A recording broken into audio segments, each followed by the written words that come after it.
I prepared a celebration dinner for a wedding that had already happened in secret, funded by the $45,000 check I signed for a ceremony I wasn't invited to.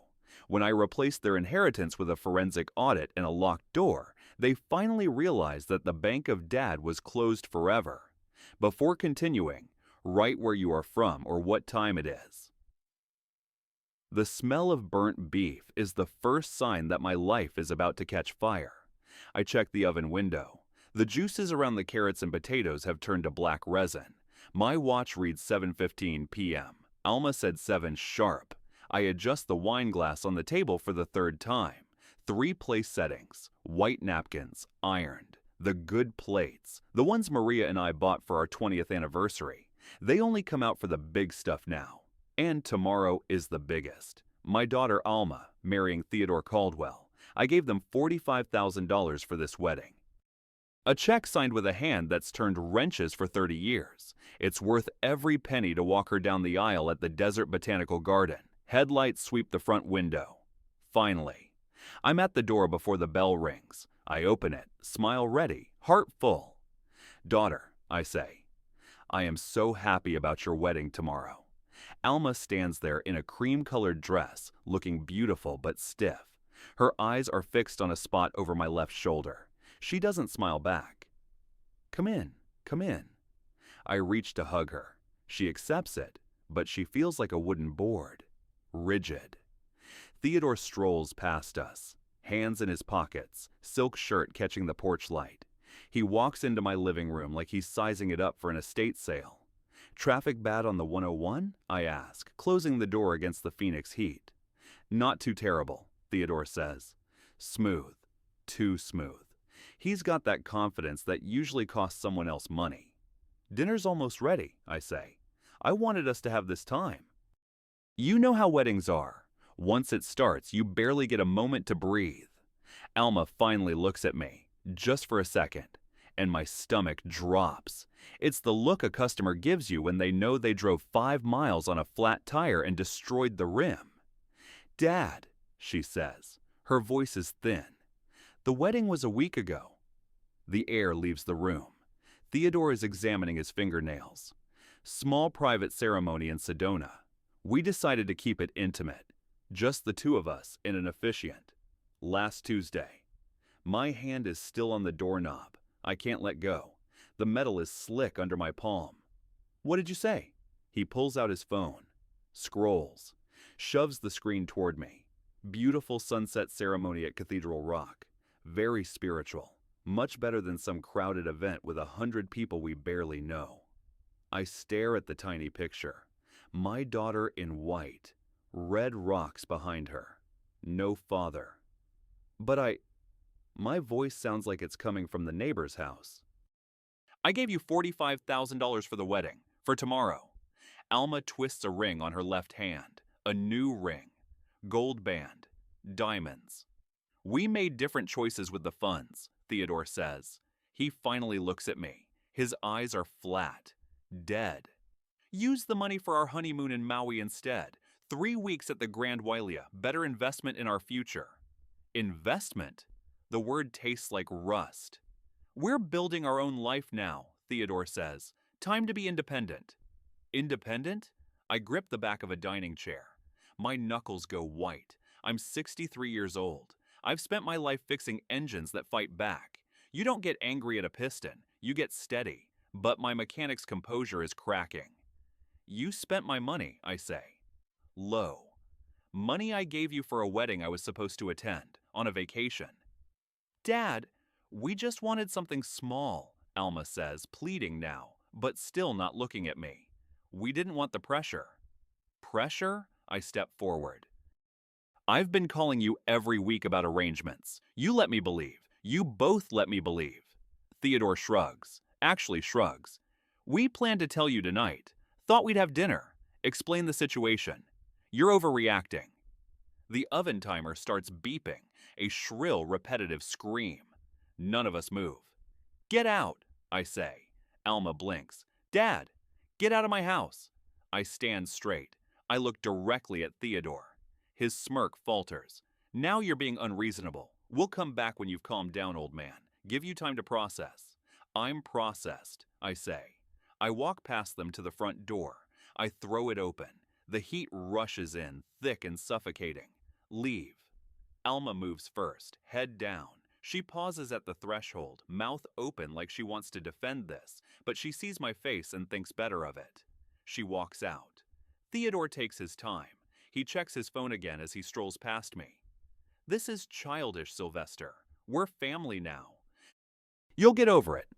I say nothing. I just hold the door. I watch them get into Theodore's Tesla, watch the headlights snap on, watch them back out and disappear. I close the door. I lock the deadbolt. Click. The sound is loud in the sudden silence. The dining table is perfect. The wine is breathing. The oven timer is still beeping. I walk past the kitchen, leaving the roast to burn. I head straight to my office. The filing cabinet drawer sticks. It always does. I give it the practice jerk that pops it loose and pull out the accordion folder marked Alma Financial. My desk lamp cuts a small circle of light in the dark office. I don't turn on the overheads. I don't need them. I need numbers. I spread the papers across the desk. Bank statements, canceled checks, wire transfer confirmations, 15 years of paper. I turn on my computer. The screen glow stings my eyes. I open a new spreadsheet. College, Arizona State, 4 years. I pull the bursar statements. $28,000 for in-state tuition, room and board, books. The study abroad program in Spain, $12,000 by itself. I type it in. Total education, $120,000. Next, the startup dream. Alma wanted to launch a marketing firm. I sat at her kitchen table while she showed me the business plan. Charts, projections, hope. She needed capital. I find the wire transfer receipt. March 2019. $80,000, straight from my business account to hers. The business lasted 14 months. I find the text message from October 2020. Dad, I'm closing the company. Market's too competitive. I enter it. Business investment $80,000. The Audi. Her transmission died. I co-signed.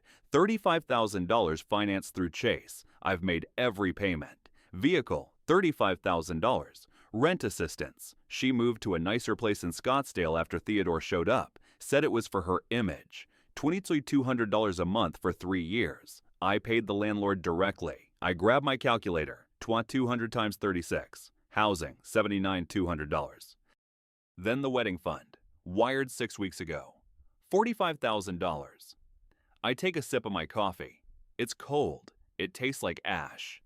I log into my online banking. I pull up the joint savings account, the one I set up last year when Alma said she was worried about emergencies. Dad, could we have a shared account just for security? Current balance, $67,412. I click transaction history. I start scrolling. May 15th. Withdrawal, $5,000. Notation, business TC. May 22nd. Withdrawal, $8,000. Notation, business TC. June 3rd. Withdrawal, $6,500. Notation, business TC. Theodore Caldwell. My hand stops moving the mouse. I stare at the blue light reflecting off my reading glasses. I keep scrolling. Smaller hits, $1,500, $2,000. Then a big one on June 28th, $12,000. I add up Theodore's extractions. The money I put there for my daughter's safety. $43,000 gone, funneled through Alma into his pockets. I remember the phone call in April, Alma's voice, bright and hopeful. Dad, Theodore has an amazing real estate investment opportunity, just until his commission check clears. 2 weeks turned into 4 months of systematic drainage. My legal pad sits blank beside the keyboard. I pick up a pen, not for emotions, for facts. I write the totals. Education, $120,000 business, $80,000 vehicle, $35,000 housing, $79,200 wedding theft, $45,000 joint account. Drained, $43,000 miss, medical travel, $9,800 grand. Total, $412,000. I sit back. I take off my glasses and rub my eyes.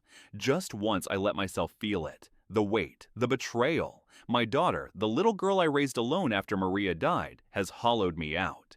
She's rust-eating through the frame. Then I put my glasses back on. The mechanic in me takes over. When an engine is seized, you don't keep pouring oil into it. You strip it down. You salvage what's good, you scrap the rest. I turn the page on the legal pad. I write, action items, close joint account, Monday morning. Cancel automatic rent, Monday morning. Revise will, this week. Call Martin Ashford. I look at the clock. 4 a.m. Through the window, the sky is shifting from black to purple. Phoenix is waking up. You want independence? I say to the empty room. You'll have it. I save the spreadsheet as evidence.xlsx. The folder of bank documents sits waiting by the door. I stand up. My knees pop. I walk to the kitchen. The burnt roast is still there, cold and congealed. I scrape it into the trash bag. Thunk. I dress in gray slacks, a white button-down, and the leather belt Maria bought me. When you're about to dismantle someone's life, you dress for the job. The Wells Fargo on Camelback Road opens at 8:01 a.m. I pull into the lot at 7:58. A woman in a blue blazer unlocks the doors. Good morning, she says. Her name tag reads Jennifer. How can I help you? I need to close a joint account, I say. Transfer everything to a new account under my name only. She types. I see you have a joint savings with Elma Perez Caldwell. Current balance is $67,412. That's the one. And the automatic payments? She asks, tilting the screen. Rent transfer for $2,200. Auto insurance $340. Credit card auto pay $500. Cancel them, I say. Every single one. Effective immediately. Jennifer pauses. Understood. She prints the forms. I sign. My handwriting is steady. The account closure will be complete within 24 hours, she says. Funds available this afternoon. Thank you. I walk out. First bolt tightened. Next stop. Martin Ashford's law office, a converted Victorian on 3rd Street. Martin has been my lawyer for a decade. He shakes my hand, looks at my face, and stops smiling. Sylvester, everything okay with the shops? Shops are fine. This is personal. We sit in his office. Floor-to-ceiling books. I need to create an irrevocable trust, I say. Everything I own goes to charity. When I die, my daughter receives nothing. Martin leans back. Sylvester, that's significant. Irrevocable means you can't undo it. Are you sure? I want it locked down. No way to contest it. Tell me what happened. I give him the spreadsheet. I tell him about the wedding that wasn't, the honeymoon in Maui, the $43,000 drained from the joint account. Martin listens. He makes notes. In Arizona, you have testamentary freedom, no forced heirship, but family can challenge on undue influence or diminished capacity. Then make it challenge-proof. He nods. We'll need a forensic accounting of your past support. Establish a pattern. Prove that disinheritance isn't a snap decision, but a response to financial exploitation. I'll get the records. I need to ask, Martin says. Any chance of reconciliation? No chance. Okay, give me 3 weeks. We'll set up the Arizona Mechanical Skills Foundation. Your assets, the 3 shops, the house, the $400,000 in retirement, the $250,000 life insurance, it all goes to trade scholarships. Good. I leave his office. It's 11 a.m. I drive to my flagship shop on Indian School Road. The heat is building. I park my truck, walk into the bay, and put on my apron. There's a transmission on a Ford F-150 waiting for me. Black fluid on the floor. This I understand. Input shaft worn. Replace it. Output bearing shot. Swap it. My phone buzzes in my pocket. I ignore it. It buzzes again and again. I wipe my hands on a red rag and pull it out. Elma. 7 missed calls. It rings again. I answer. Dad, what's going on? Her voice is sharp, annoyed, not sorry. I tried to use the card and it says the account is closed. Is there a mistake? No mistake. Dad, I need that account. Rent is due today. We don't have enough to cover it. You're an adult, I say. Married.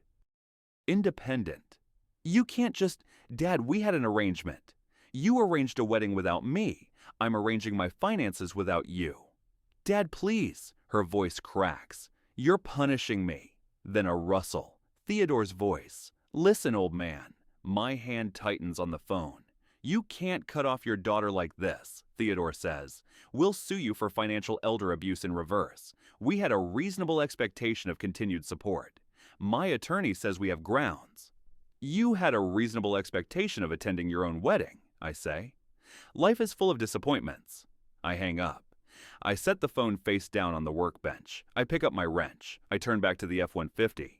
The transmission isn't going to fix itself.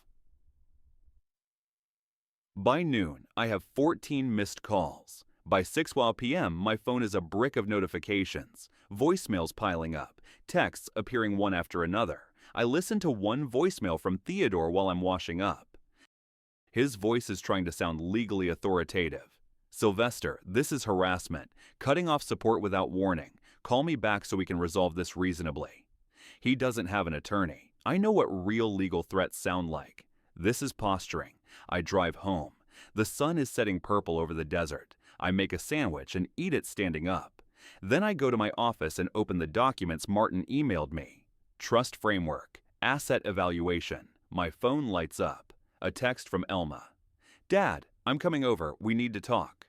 I don't respond. At 7:30 p.m., the knocking starts. Dad, I know you're home. I sit in my office chair. I can see them through the window. Backlit by the porch light I forgot to turn off. This is ridiculous, Theodore yells. He pounds on the door. You think ignoring us solves anything? The doorbell rings, shrill, persistent. 5 minutes, Elma screams. That's all I'm asking. I pick up a pen and mark a clause in the trust document that needs clarification. Section 4. Board of Directors Oversight. They stay for an hour. Theodore paces, phone to his ear. Elma sits on the steps, head in her hands. Finally, car doors slam. They leave. I wait until the taillights vanish. I walk to the front door. There's a crumpled note jammed under the mat. Theodore's handwriting, "You're making a mistake.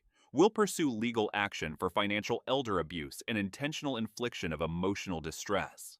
Below it, Elma's round script.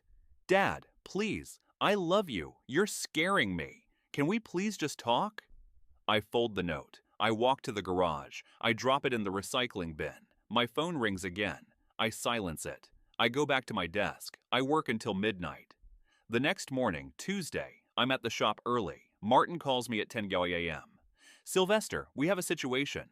What kind? Alma and Theodore have retained an attorney, Whitmore and Associates. Mid-tier firm. They sent a demand letter. Demanding what?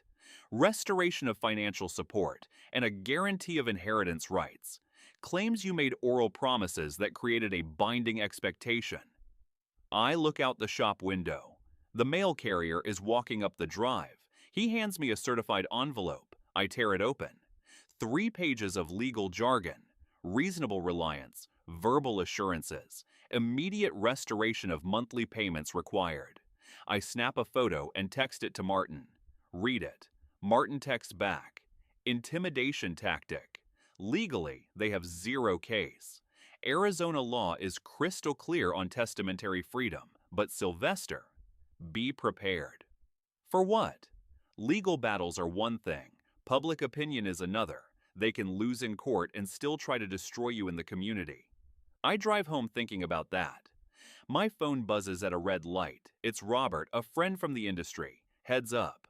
Alma posted something on Facebook. Pretty rough. I get home. I open my laptop. I haven't used Facebook in 2 years. There it is. Shared by a mutual friend. It's hard to write this, but I need to share my truth.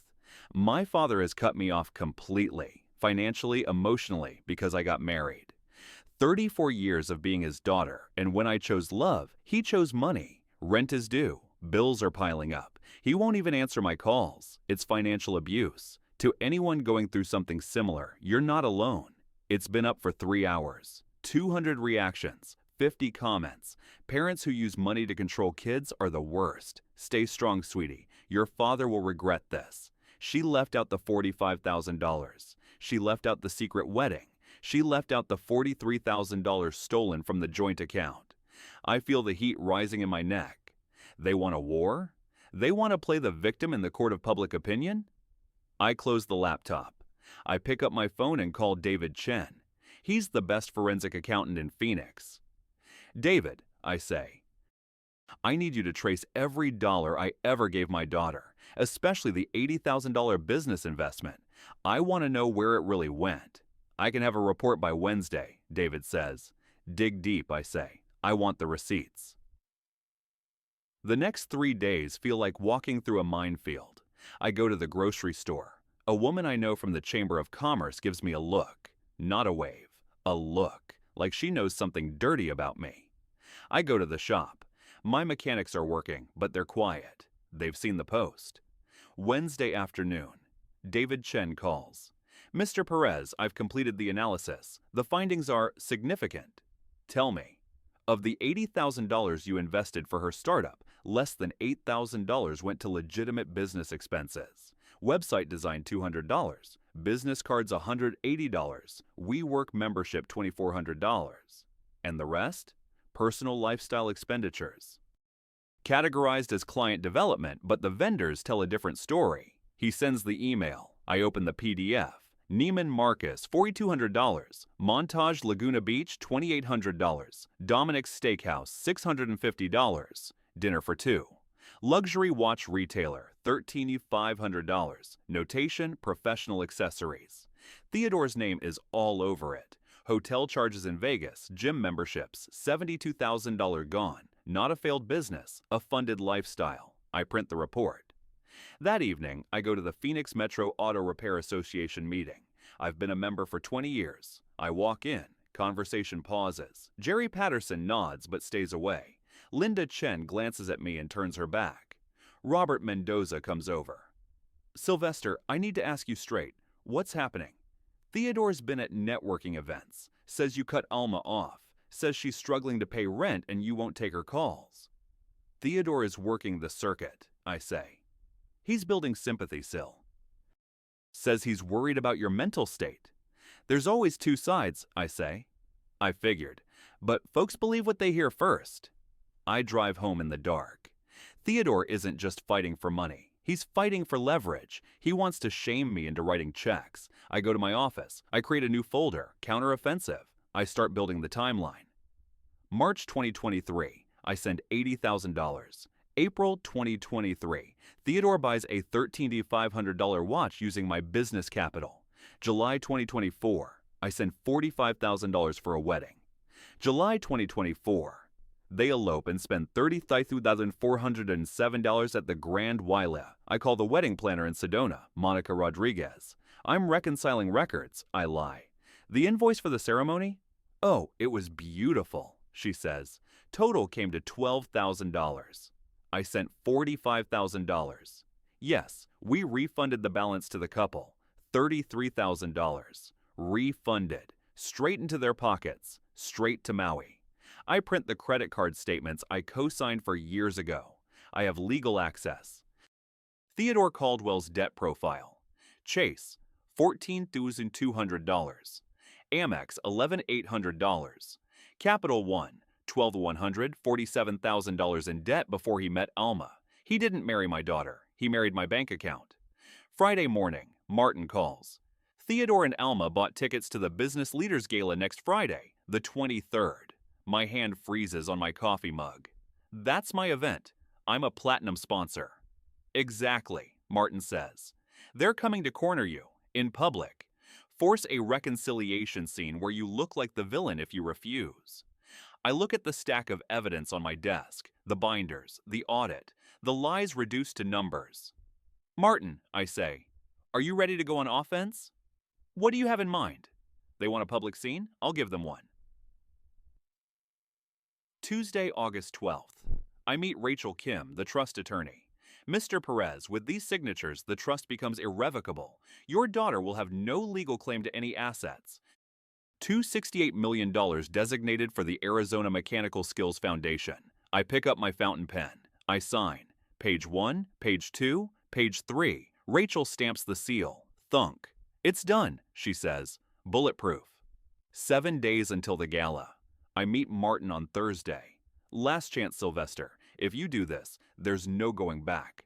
They took it public first, I say. I'm just finishing it. Facts only, Martin warns. No name-calling. Let the evidence speak. Friday evening, the Arizona Biltmore Resort. The ballroom glows with crystal chandeliers. My placard is there. Perez Auto Care, Platinum sponsor. I sit at my usual table with the mechanics and suppliers. I see them enter at 7:30 p.m. Theodore in a tuxedo that probably cost $2,000. Alma in a designer gown. They scan the room like hunters. They spot me. They take seats at a back table. They wait. Dinner is served. Salad. Chicken. The tension is a physical weight on my neck. Dessert arrives. The MC finishes the silent auction announcements. Theodore moves. He walks to the stage. He takes the microphone. Tap, tap, squeal. The room goes silent. I apologize for the interruption, Theodore says. His voice is smooth, practiced. But I need to address something important. I set my fork down. Many of you know Sylvester Perez as a businessman, Theodore says. I know him as my father-in-law. My wife, Alma, is heartbroken. There's been a misunderstanding, a family disagreement that spiraled. He looks directly at me. He extends a hand.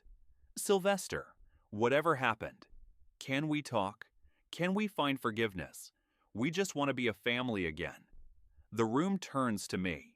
200 faces. It's a trap. If I refuse, I'm the cold-hearted monster. If I accept, I validate his narrative. I stand up. I button my jacket. I walk to the stage. Theodore smiles. He thinks he's won. He hands me the mic. I turn to the crowd. Thank you, I say. Theodore mentioned family. Let me tell you about family. I nod to the AV booth. Martin gave them the USB drive an hour ago. The projection screen behind me flickers. Timeline. 2019-2024. Financial support provided. I paid $120,000 for my daughter's education, I say. I paid $80,000 for a business startup. The screen changes. The audit report. I learned this week that the business never operated. The money went here. The list scrolls. Neiman Marcus, Montage Laguna Beach, luxury watches. $72,000 in lifestyle spending, I read, while Theodore was $47,000 in credit card debt. A murmur goes through the room. Theodore's smile vanishes. I gave $45,000 for a wedding to be held tomorrow, I continue. The screen changes. The wedding refund check, $33,000. The Grand Wiley invoice, $33,470. The wedding happened in secret a week ago, I say. They used my money for this honeymoon, while I sat at home ironing my napkins. I look at Alma. She's covering her face. This week, I signed an irrevocable trust. My entire estate, $268 million, will fund vocational education for young mechanics, kids who want to work. I pause. The silence is absolute. Not a dollar goes to my daughter. I turn to Theodore. He looks like a ghost. You asked for forgiveness, I say. Family is built on respect. You have neither respected me nor been honest, so I have built a new legacy. I put the mic back in the stand. Thank you for listening. I walk off the stage. The applause starts slow. Then it builds. It's not polite. It's thunderous. Theodore and Alma stand frozen. Then they turn and run. They hurry toward the exit, heads down as the room watches them go. The reckoning isn't over. Saturday morning, I'm working on a carburetor. Tiny jets, precise adjustments. Eddie, my manager, taps my shoulder. Boss, they're here. I wipe my hands. Outside? In the parking lot, beside the unwashed Tesla. I walk out the back. I drive home. They beat me there. When I pull into my garage, they are already pounding on my front door. Dad, please! Alma's voice is raw. I go into my house. I lock the door. I stand at my office window. Sylvester, Theodore yells, we can fix this. I'll get a job. We'll pay you back. I watch them. They stay for an hour. Then 2. The sun beats down. It's 105 degrees. They move to the shade of the porch, but they don't leave. I'm your daughter, Alma screams. You can't cut me out forever. 4 hours pass. The sun starts to dip. I make a decision, not to reconcile, to end it. I open the door. They scramble up. Dad, I'm sorry, I was manipulated, Alma cries. Sylvester, I take full responsibility, Theodore babbles. Set up a payment plan. Whatever you want. I stand in the threshold. I don't invite them in. You chose your path, I say. Quiet. You wanted independence. You have it. We're about to lose everything, Theodore says. You already lost the only thing that mattered, I say. I look at them. Really look at them. The expensive clothes, the desperation, the emptiness. Leave my property. Dad, I close the door. Click. The deadbolt slides home. I listen. Muffled sobbing. Footsteps. A car engine starts. They drive away. Sunday morning. I wake up without an alarm. The house is quiet. I make coffee. I stand on my back patio. My phone is on the counter inside. It's been ringing, I assume. I turned it off. Martin texts me on my burner phone, the one I keep for emergencies. Whitmore sent a withdrawal letter. They dropped the demands. They know they have no case. I smile. Foundation is official, Martin adds. First scholarships start in 6 months. I look out at the desert. The saguaro cacti stand tall against the blue sky. I think about the kids who will get those scholarships, grease under their fingernails, learning a trade, building a life with their own hands. That's a legacy. I go back inside. I cook dinner, grilled chicken. My old phone lights up on the counter. Alma. I look at the screen. Her picture from college. Smiling. Before Theodore. Before the lies. I hold the power button. Slide to power off. The screen goes black. I sit down to eat. The sunset is spectacular. Orange bleeding into purple. I am alone.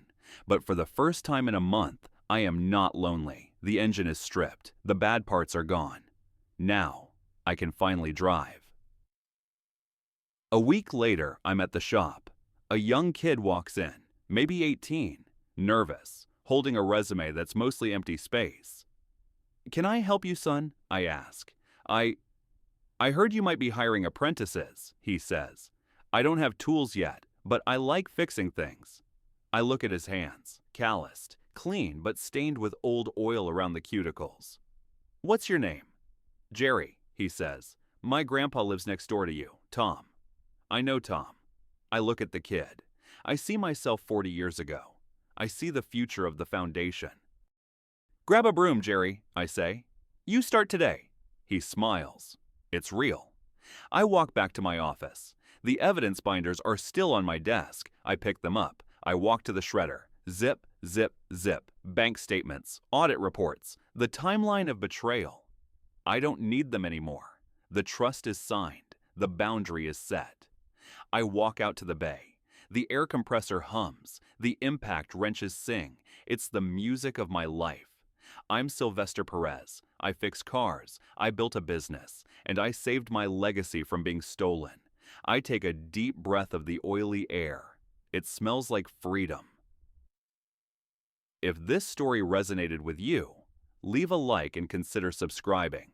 You can also drop any comment below, even just one word. Maybe tell me where you're watching from, or what time it is right now. Sometimes one word is enough to say you were here.